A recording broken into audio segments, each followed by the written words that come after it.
the edge of Lake Ohrid lies one of the most remarkable spiritual places in the Balkans, the Monastery of Saint Naum. The journey to Saint Naum is more than a journey through the landscape. With every turn, the noise of the modern world seems to disappear.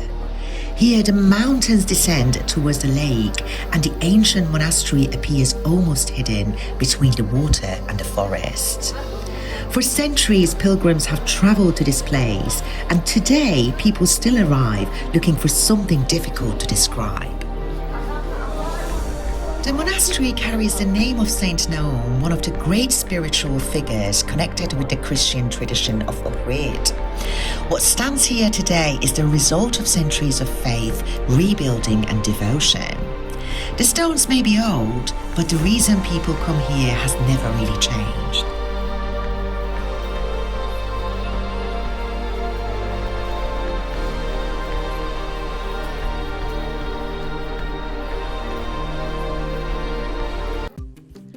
But perhaps the most extraordinary part of Saint Naum is not made by human hands.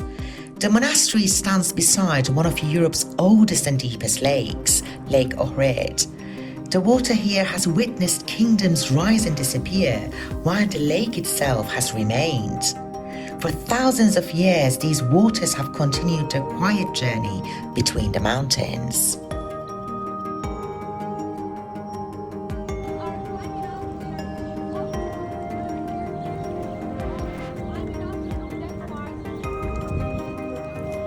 To understand Saint Naum, we also have to look across the lake towards Ohrid. Ohrid is a city shaped by water, stone and faith. Its narrow streets and ancient churches reveal a history that stretches back through centuries of different peoples, cultures and empires. And wherever you are in Ohrid, the lake is never far away. Today, Ohrid is alive, with visitors, boats and people enjoying the lake. Yet beneath the modern life, the old Ohrid remains. Perhaps this is what makes this place so fascinating. The ancient and the modern exist side by side. Walking through the narrow streets, you'll find traditional Ottoman-era houses, built with stone foundations, whitewashed walls and wooden upper floors that project over the streets.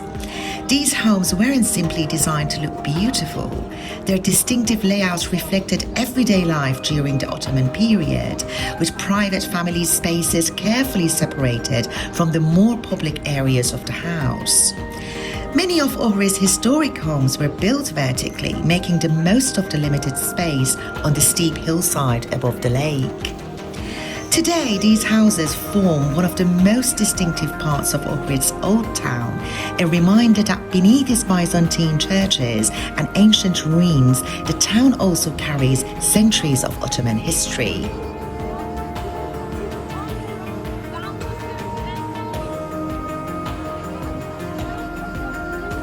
There is a group over there.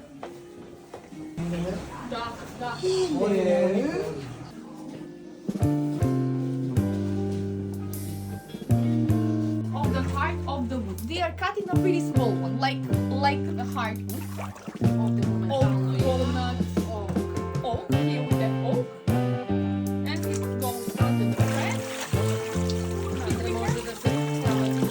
Yeah, inside you can put a different kind of leaves. Ohrid was not only a center of religion and learning, it also played a role in the early history of Slavic literature and printing. Long before modern printing transformed the world, Ohrid was already a major center of written culture. The city became closely associated with the work of Saints Clement and Naum, who helped develop and spread Slavic literacy across the Balkans.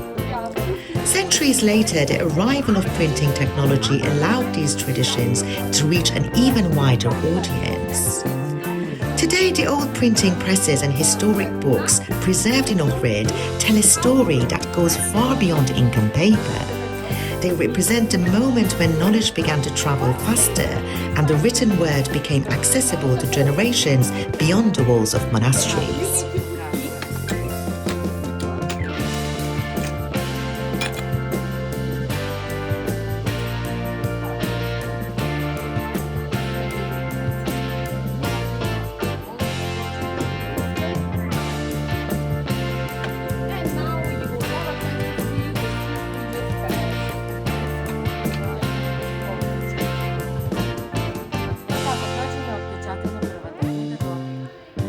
And yet, away from the streets of Ohrid, Saint Naum remains quiet. The same mountains surround the monastery, the same waters continue to flow, and the name of the saint remains.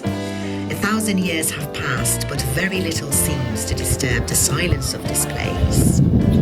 This is the story of Saint Naum of Ohrid, and this is the place that still carries his name. In a minute, we're going to go in to see the frescoes inside.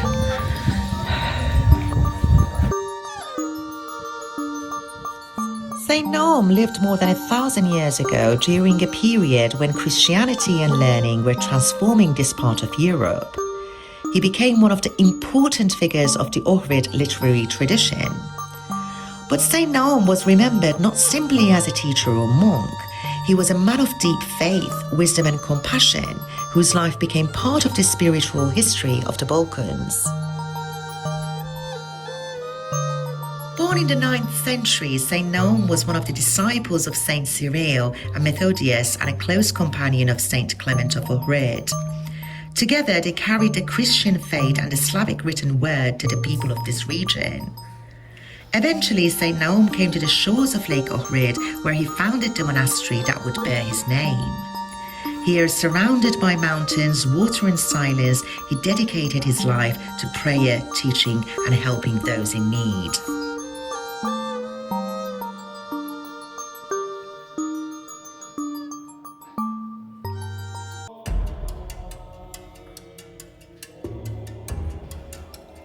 For centuries, people have come to this place seeking peace, healing and hope.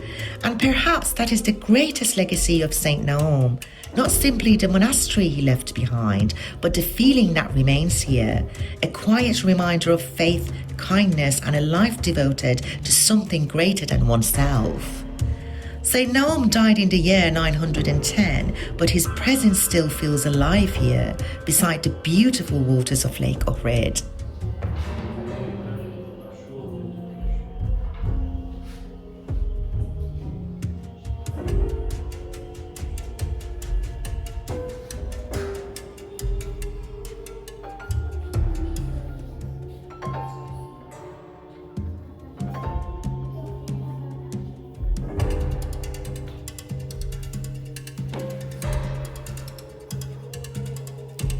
Inside, the walls tell stories that words alone cannot fully explain. Every fresco, every icon, and every painted face carries a fragment of a much older world. For generations, these images have watched over the people who entered this church.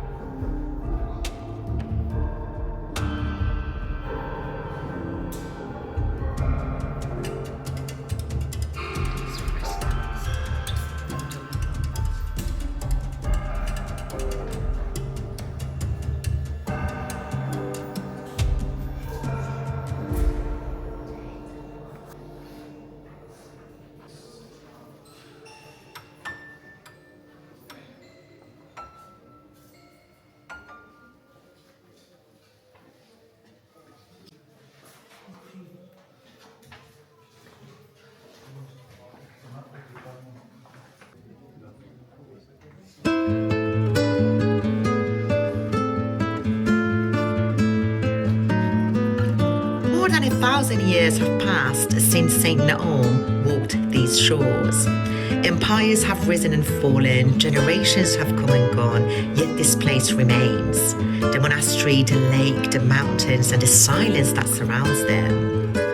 Saint Naum left behind more than stone and history. He left behind a legacy of faith, compassion, and devotion. A legacy that continues to draw people here from across the world. Perhaps that is why, even after all these centuries, it still feels as though Saint Naum is present here. Not in the noise of the world, but in the quiet, in the water of Lake Ohrid, in the bells of the monastery, and in the hearts of those who come here searching for something greater. His story never truly ended, because some lives are measured not by the years they lived, but by the generations they continue to inspire. And here, beside the ancient waters of Ohrid, the legacy of Saint Naum lives on.